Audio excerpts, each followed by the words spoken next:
Hey everybody, Brad and Kimberly from Midlife Crazy, and we're back with 101 cruise tips and tricks. Stay tuned.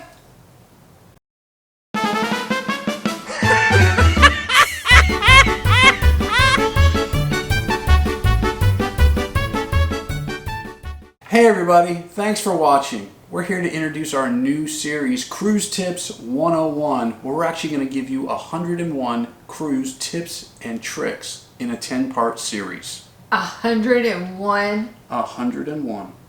Oh my goodness. Okay.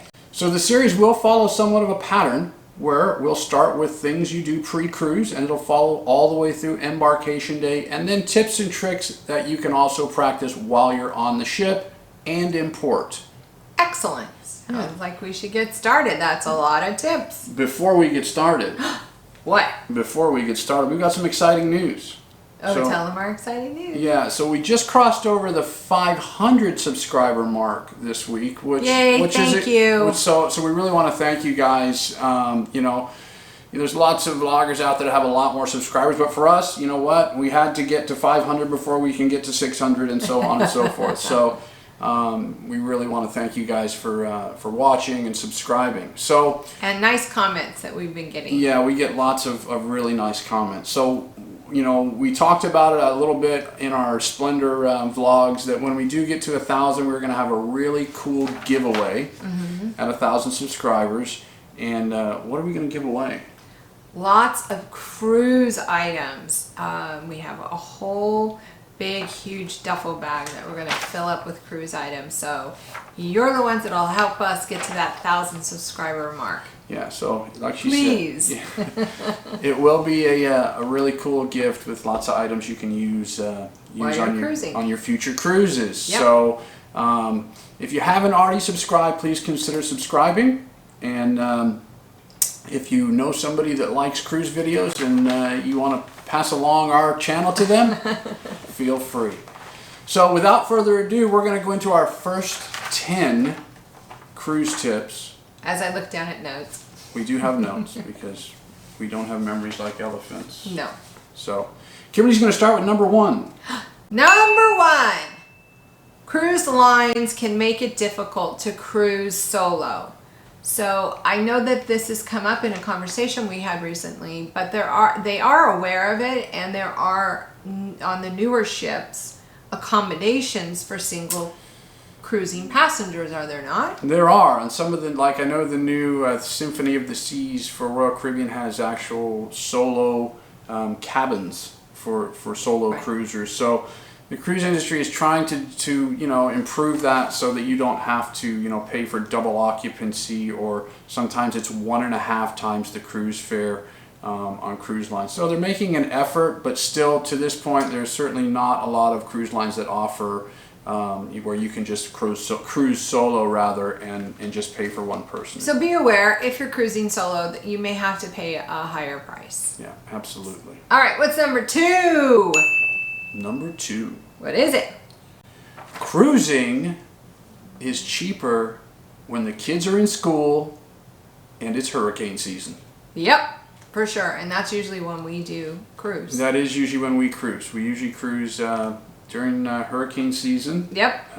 And when the kids are in school. I will tell you, we have never been severely affected by a hurricane to the point where, you're in any danger. It'll never put you in danger. We were in the outer bounds of a hurricane. We were. Well, yeah, we were a couple of years ago. But we've had to miss a port because of a hurricane.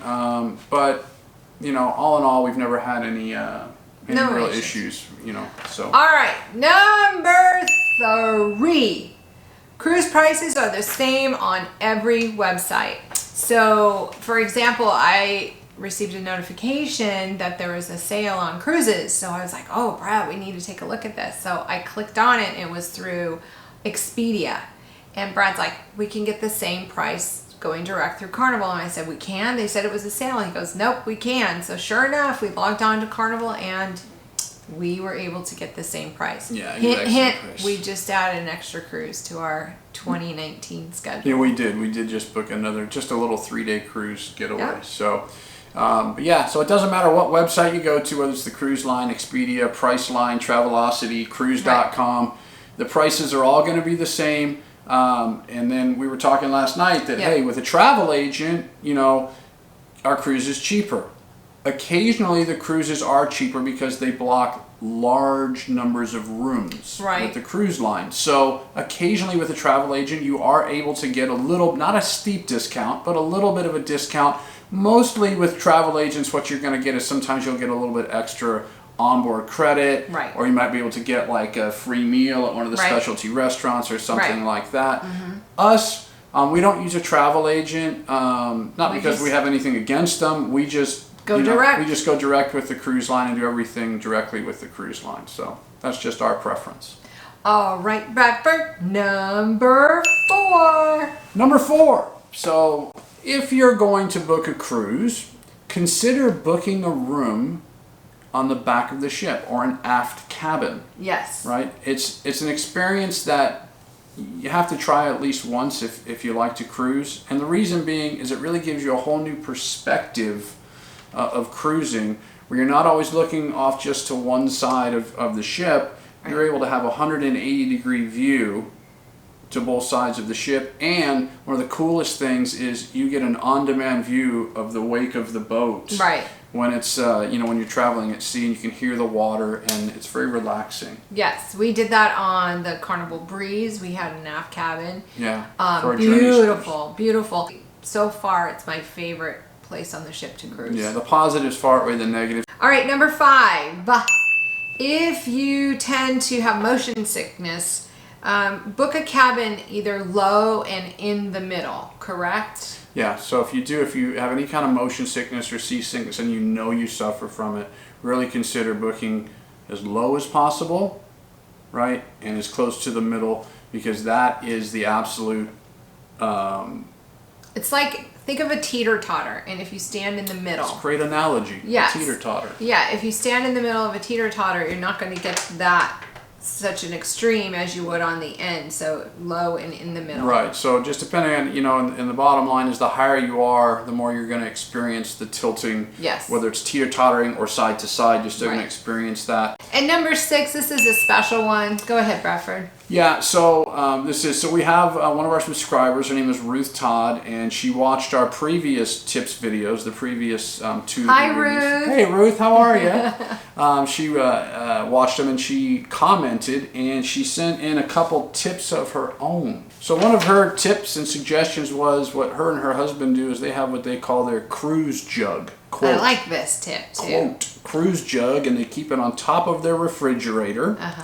And then what they do when they're getting ready to, you know, they're working up to their cruise is they throw their loose change in there, right? And she said it was any kind of change. 85 cents from the convenience store, or if they have $17 left over from a night out at dinner or shopping or whatever, they throw it in there. And then by the time they get ready for their cruise, I think she said right now they have like $150 in this cruise jug, and they're quite a ways from their cruise yet. Yeah, so it's a good way to offset some of those ancillary costs, such as tipping at the port when you drop off your bags, giving extra gratuity to your cabin steward.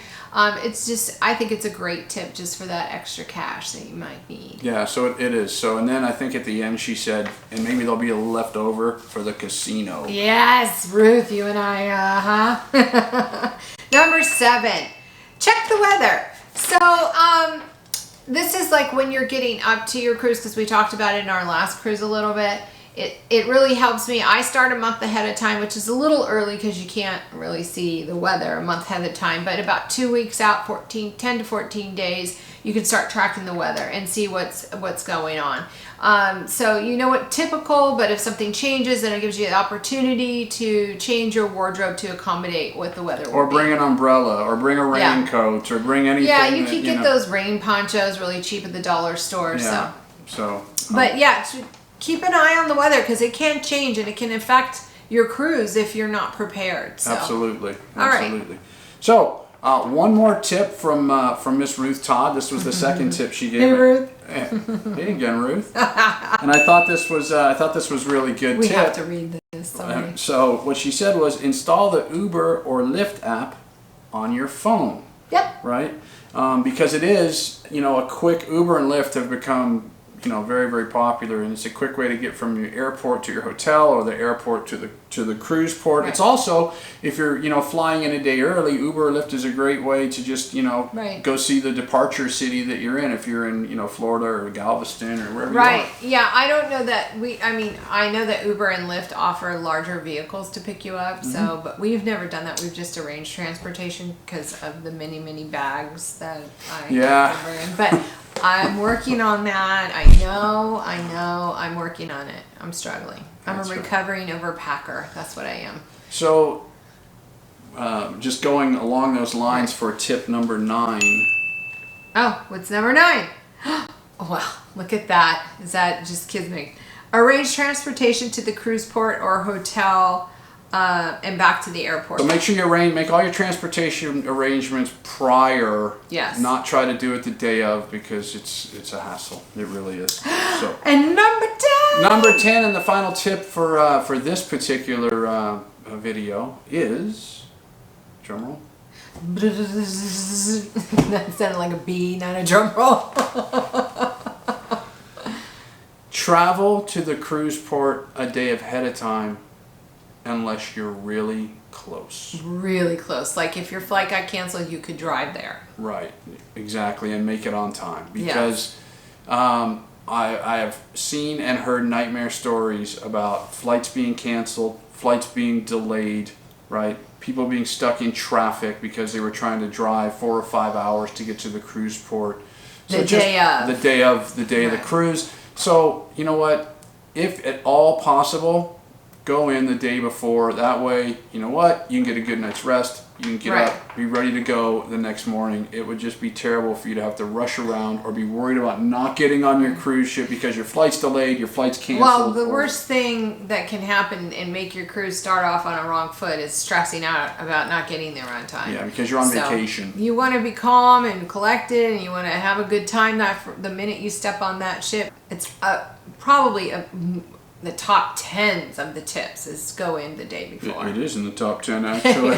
In this top 10. It is in the top 10. But of all of them, yeah. Make sure you get there, especially if you're traveling, like I said, or we said, through train, plane, or automobile that's pretty far away. Go in the day before. Yeah. Just better safe than sorry. Exactly, because nobody wants to miss their cruise. Nobody wants to miss that. their cruise. Oh, boo-hoo, I would not be happy. So that wraps up the top 10, the first 10, let me put it that way. I don't want to say they're the top 10, they're the first 10. And what we're going to do is we're going to release a tips video every Sunday. Yes. And then again every Wednesday. Yes. Until this series is complete. Yes. And then we're going to work on, we've got some other things in the works. If you enjoy our videos, if you enjoy this video, please consider subscribing to the channel. We've got a lot more content coming, right?